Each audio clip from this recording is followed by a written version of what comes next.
من ئەمڕۆ پەیامێکم ئاراستەی بەڕێز ئاشتی هەورامی وەزیری سامانە سروشتیەکان کردووە و تێدا داوای لێ دەکەم کاری جدی بکەی بۆ ئەوەی کێشەی بەنزین لە کوردستان چاک بکەیت.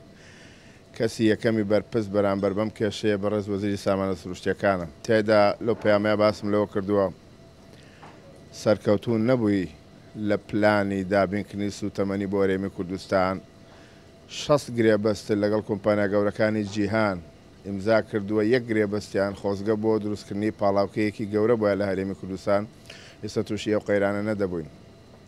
لە 125 بەرهەمی بەنزینی کوردستان لە بێجیەوە دەهاتەوە بێجی ئاوای بەسەر هاتووەی ترێبێت چاوەڕێی نەکەین. بۆیە سەدان هەزار خێزان بە ئۆتۆمبیلەکانیانەوە لە مووسڵ و ناوچەکانی تری عێراق هاتوونەتە کوردستان. خواز زۆر بووە لە هاوینا بەنزین زیاتر سەرفەکرێ، تەبریدی ئۆتۆمبیلەکان داگیرسێنرێ، تەبەخورەکە، خواز بۆ بە دووە ئەوەندە خستنە ڕووی بەرەمی بەنزینیش کەم بۆتەوە. بۆیە ئەمە چارەسەر نییە بە تەنکەر بەنزین لە تورکیاوە بگەینتە سلێمانی.